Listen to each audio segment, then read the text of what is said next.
આપણે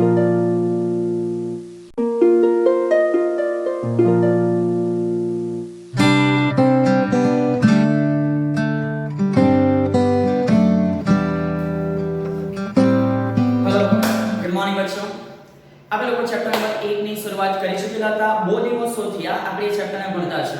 એક ખુશખબરીની વાત છે. બહુ વધારે મોટી ખુશખબરી નથી, પણ ખુશ થવાની જરૂર તો છે જ, કારણ કે આપણે આ ચેપ્ટરના એન્ડ પોર્શન તરફ આવી ગયા છે. લગભગ આપણે જો થિયરિટિકલ પોર્શન જોવા જઈએ તો 95% આપણે લોકો કવર કરી ચૂકેલા છે. હવે અહીંયાથી માત્ર એક થિયરી અગત્યની અને બીજી બે થિયરી એમસીક્યુ રિલેટેડ આપણે જે કામની છે એ અહીંયાથી આપણે ભણવાની બાકી છે. સો આજથી એ કામને પણ કન્ટિન્યુ કરતા ગઈએ. આજે ફરી પાછી એક અગત્યની થિયરી જોવાની છે.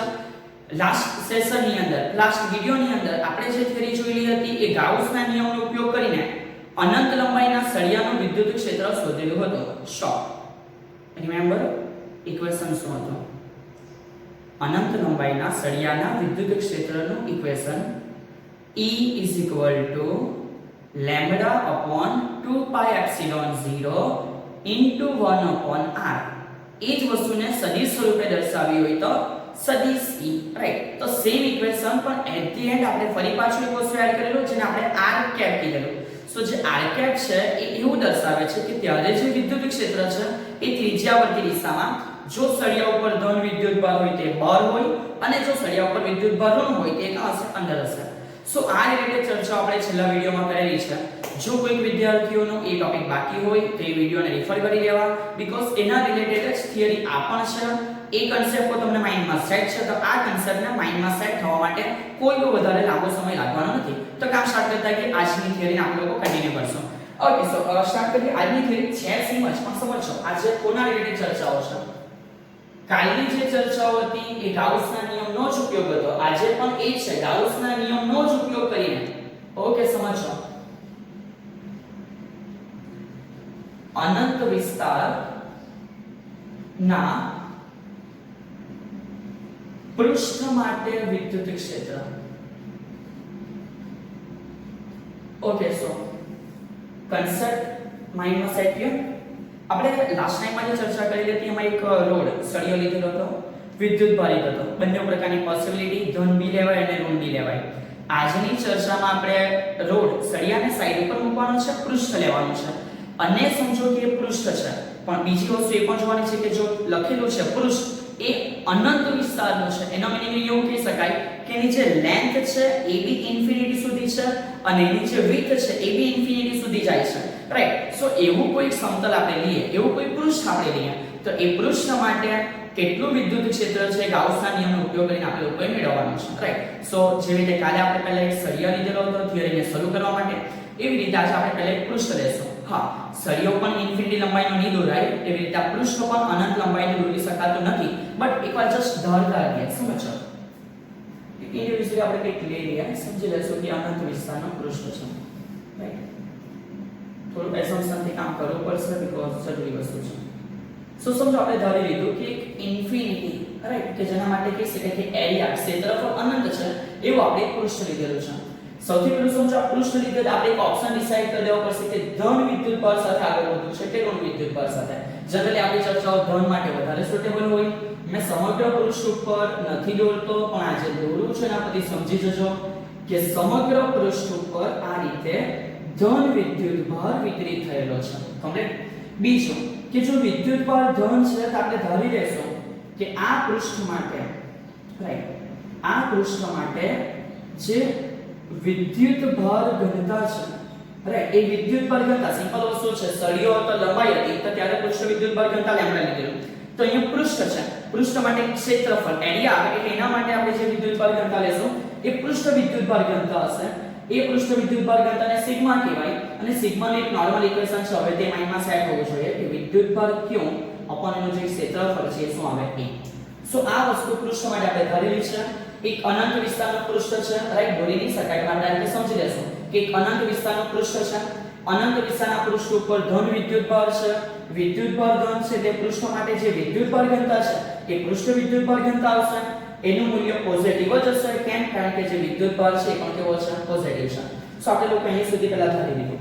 ઓકે, હવે નેક્સ્ટ યાદ કરો આપણે કાલે ગાઉસિયન પૃષ્ઠ બનાવેલું. રાઈટ સેમ અહીંયા પણ એક ગાઉસિયન પૃષ્ઠ બનશે. હવે એ જ બહુ સમજવાની અગત્યની મેટર છે, રાઈટ. થોડું ધ્યાન આપતા રહેજો. આ સમજાઈ ગયું તો થિયરી તો પછી ઈઝી છે. ઓકે સો જસ્ટ એક્ઝામ્પલ તરીકે એઝ્યુમ કરીએ. ઓકે સો વજન આપતા છો પૃષ્ઠ છે, રાઈટ. સમજો આ જે પૃષ્ઠ છે એ અનંત વિસ્તારનો પૃષ્ઠ છે. અનંત વિસ્તાર મતલબ કે એની જે લેન્થ અને જે વિડ્થ છે ઇન્ફિનિટી છે. હવે એ ધારીને સાઈડ પર રાખો, વિચારીને નીકળો. આ પૃષ્ઠ માટે સમજો મેં શું કહેવા માંગુ છું. આ પૃષ્ઠ માટે મેં પર્ટિક્યુલરલી એક પોઈન્ટ ડિસાઈડ કર્યો. સમજો અમારી જે આંગળી છે એક પોઈન્ટ છે. આનું પર્ટિક્યુલર ડિસ્ટન્સ છે આ પૃષ્ઠથી. આ પૃષ્ઠથી જેનો પર્ટિક્યુલર ડિસ્ટન્સ છે, રાઈટ, એ ડિસ્ટન્સ ઉપર આપણે કંઈક વિદ્યુત ક્ષેત્ર છે માની લઈએ, રાઈટ. વેલ્યુ સાથે અત્યારે સંદર્ભ નથી, માની લો કે અહીંયા કંઈક વિદ્યુત ક્ષેત્ર છે. તો આ ડિસ્ટન્સ ઉપર ખાલી આ જ બિંદુની હશે. આ મારા હાથની ઉપર જેટલા પણ બિંદુ છે આ બધા જ બિંદુઓ આ પૃષ્ઠ ઉપર, રાઈટ, આ પૃષ્ઠથી સરખા અંતરે આવેલા હશે. તો હું એવું કહી શકું અથવા તમે એવું સમજી શકો કે આ બધા હાથના બિંદુઓ પર વિદ્યુત ક્ષેત્ર સમાન છે, રાઈટ. આ આખું જે કંઈક એરિયો થશે બધાનો ડિસ્ટન્સ સેમ છે. અને જેવી રીતે આ તરફ ડિસ્ટન્સ સેમ છે, મેં એવું કહી શકું કે જેટલું ડિસ્ટન્સ આ બાજુ હતો એટલા જ અંતરે અહીંયા પણ એવા બિંદુ હશે કે પ્રત્યેક બિંદુનો ડિસ્ટન્સ સેમ છે. એક એવો અંદાજો લગાવી શકાય કે બધા બિંદુઓ માટે બી વિદ્યુત ક્ષેત્રનું મૂલ્ય એક સરખું હશે. આ જે ફંડા છે ફંડાનો યુઝ કરીને આપણે ગાઉસિયન પૃષ્ઠ બનાવશું. સમજો કે ગાઉસિયન પૃષ્ઠ આપણે કઈ રીતે બનાવવાના છે. ઓકે સો જોતા જો સમજો અહીંયાથી આ સેન્ટર છે આપણે ઉધારી લઈએ થોડી વાર. એ સેન્ટરથી પર્ટિક્યુલરલી કઈ ડિસ્ટન્સ ઉપર એક બિંદુ હોય આપણે ઉધારીએ. તો એક્ચ્યુઅલી આ બિંદુ એટલે એવું નહીં કે એક જ બિંદુ છે, આના જેવા ઘણા બધા બિંદુ હશે. ફોર એક્ઝામ્પલ એક મેં આઈડિયા આપ્યો ને, આ એક અનંત વિસ્તારનું પૃષ્ઠ છે. એ અનંત વિસ્તારના પૃષ્ઠથી આ એક ડિસ્ટન્સ છે. એ ડિસ્ટન્સ ઉપર સમજો કે કોઈ બિંદુ આવેલો છે. એ બધા જ બિંદુ, એટલે કે આ અને આના જેવા મારા હાથ ઉપર જેટલા બી અત્યારે હશે એ બધા જ બિંદુનો આનાથી ડિસ્ટન્સ સેમ છે. એટલે બધા માટે વિદ્યુત ક્ષેત્રનું મૂલ્ય એક સરખું હશે, રાઈટ. સો સમજો કે આપણે લોકો અહીંયા જે છે બિંદુ એ એક્ચ્યુઅલી બિંદુ એક ની હશે, પરંતુ આ બધા જ બિંદુઓ હશે. તો એના રિલેટેડ એક પૃષ્ઠ ધારી લઈએ. જનરલી જૂના સિલેબસની અંદર નળાકાર પૃષ્ઠ બનાવવામાં આવેલું હતું. નવા સિલેબસની અંદર સમથિંગ ચોરસ કે લંબચોરસ પૃષ્ઠ બનાવવામાં આવેલું છે. બટ ડુ નોટ વરી, તમે જેવું પણ પૃષ્ઠ બનાવશો એ ચાલી જશે, રાઈટ. એનાથી બહુ લાંબો ફેર નથી પડવાનો. તો સમજો મેં એક પૃષ્ઠ બનાવું છું, થોડું આઈડિયા આવી જશે. થોડું જોઈ પણ મૂકજો કે આકૃતિ કેવી રીતે દોરાય, એટલે સમજવામાં ઈઝી રહેશે. ઓકે કામ સ્ટાર્ટ કરશું.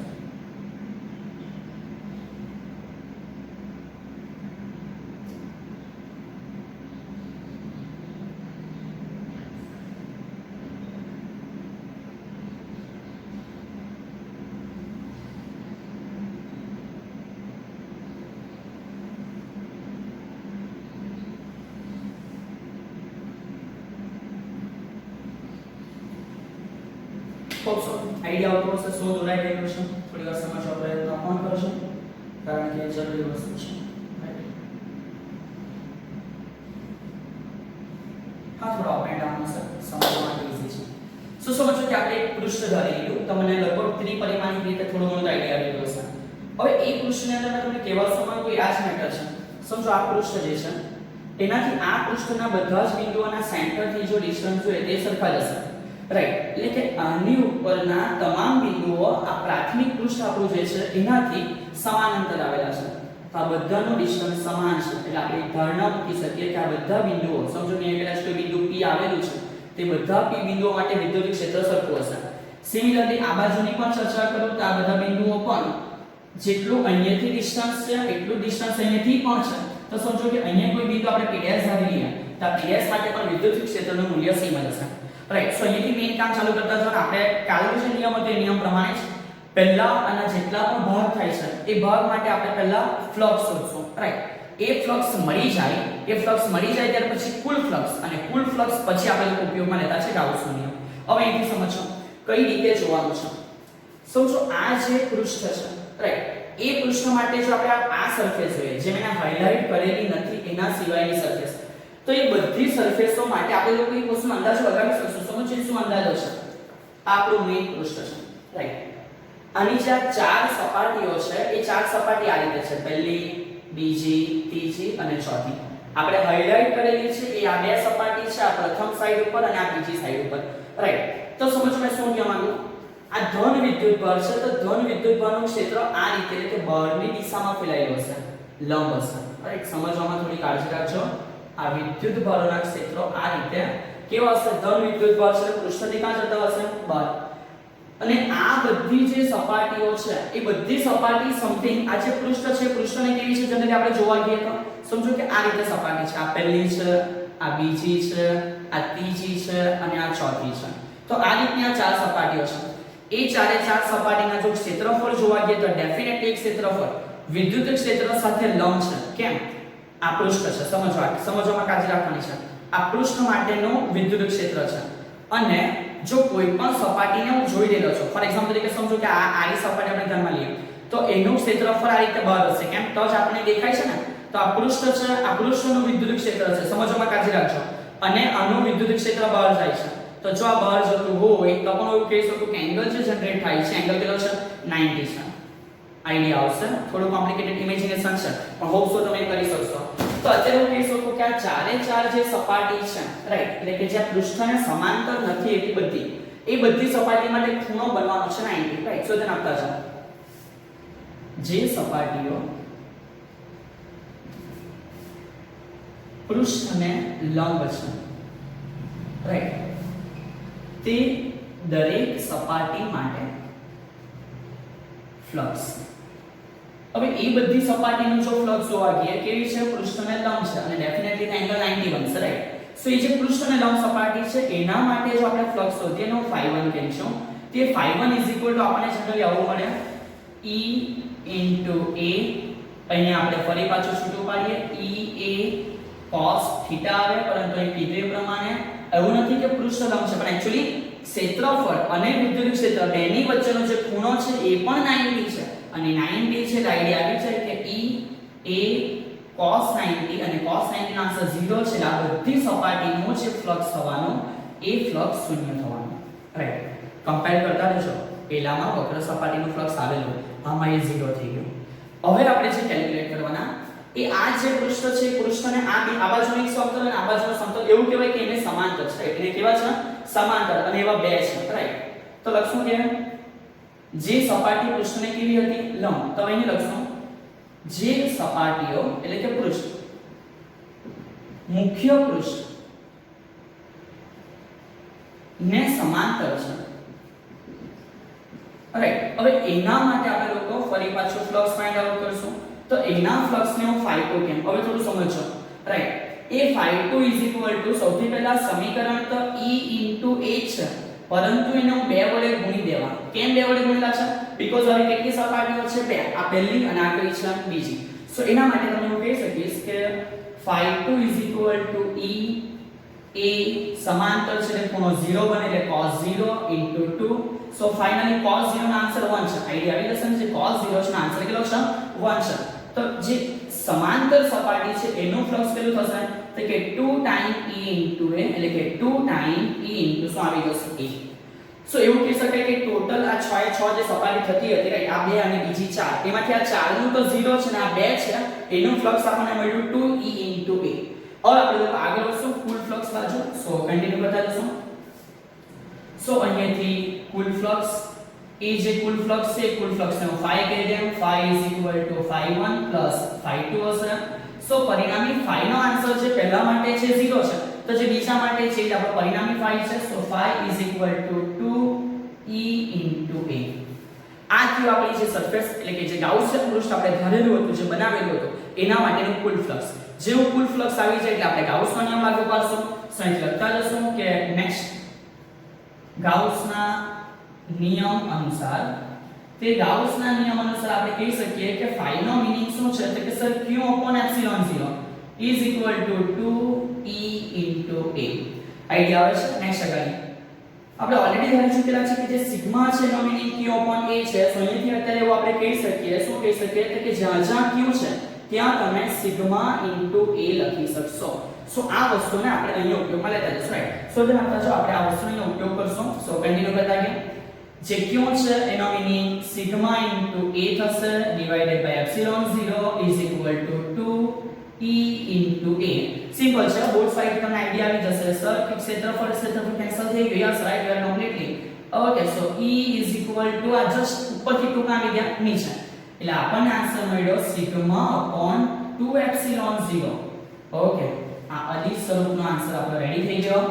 જો અનંત વિસ્તારનું પૃષ્ઠ હોય એ અનંત વિસ્તારના પૃષ્ઠના કારણે કોઈ પણ બિંદુ આગળ જે વિદ્યુત ક્ષેત્ર છે એ E = σ/2ε0 છે. બચ્ચો એક વસ્તુ બહુ ધ્યાનથી કાળજી રાખજો, અહીંયા ડિસ્ટન્સ નથી આવેલું. કાલે આપણે જે ફાઇન્ડ આઉટ કરેલું ને એ અનંત લંબાઈના સળિયા માટેનું વિદ્યુત ક્ષેત્ર હતું. એમાં r એટલે બિંદુનું અંતર હતું, પણ અહીંયા બિંદુનું અંતર સમીકરણમાં છે જ નથી. એટલે આ અનંત વિસ્તારના પૃષ્ઠથી બિંદુ ભલે ને નજીક આવેલું હોય, દૂર આવેલું હોય કે ગમે તેટલું દૂર આવેલું હોય, આન્સર દર વખતે સેમ જ હશે, σ/2ε0. પૃષ્ઠ અનંત વિસ્તારનું હોય તો અનંત વિસ્તારના પૃષ્ઠ માટે બિંદુ ગમે તેટલું દૂર હશે એનાથી કોઈ સંદર્ભ નથી.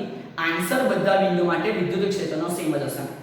નેક્સ્ટ આગળની ચર્ચા કે આપણે વિદ્યુત ક્ષેત્ર માટે સદિશ સ્વરૂપે જો દર્શાવીએ તો સદિશ E is equal to σ/2ε0. થોડું સમજો. જો પૃષ્ઠ ધન હોય તો વિદ્યુત ક્ષેત્ર બહાર જતું હોય અને જો પૃષ્ઠ ઋણ હોય તો વિદ્યુત ક્ષેત્ર અંદર આવતું હોય. તો સિમ્પલ વસ્તુ છે કે કોઈ પણ પ્રકારના સિનારીઓમાં પૃષ્ઠને વિદ્યુત ક્ષેત્ર કાં તો કેવું હશે બહાર કાં તો કેવું હશે અંદર, તે લંબ રૂપે છે એટલે કે એંગલ 90 બને છે. તો આપણે અહીંયા સદિશ સ્વરૂપ દર્શાવવા માટે n કેપ લખશું અને n કેપ નો મીનિંગ શું થશે તો કે જે પણ પૃષ્ઠ છે એ પૃષ્ઠને કેવી દિશા છે લંબ દિશા નો એ એકમ સદિશ છે. સો અહીંયા આ રીતે આપણી થિયરી કમ્પ્લીટ થશે. સો હોપ સો તમે બધાને આ યોગ્ય રીતે સમજ પડી હોય. થોડો ઇમેજિનેશન પાર્ટ આની અંદર થોડો એવું લાગે કે કોમ્પ્લિકેટેડ કરે, બટ ઇટ્સ ઓકે, ટ્રાય કરો. જો નહીં સમજાયું હોય તો ફરી પાછું એકવાર પૂછી લેજો, એનું સોલ્યુશન ફરી પાછા લાવતા રહેશો. દરેક વિદ્યાર્થીઓ વ્યવસ્થિત રીતે દરેક વસ્તુ ભણતા રહેજો. જો તકલીફ હોય તો નિસંકોચપણે પૂછવામાં કોઈ ના નથી. અને જ્યાં સુધી આ કોરોના વાયરસની મહામારી ચાલે છે ત્યાં સુધી આપ સર્વ ઘરે સુરક્ષિત રહો અને આ રીતે જ અભ્યાસ કરતા રહો એ મારી નમ્ર વિનંતી. Thank you all of you.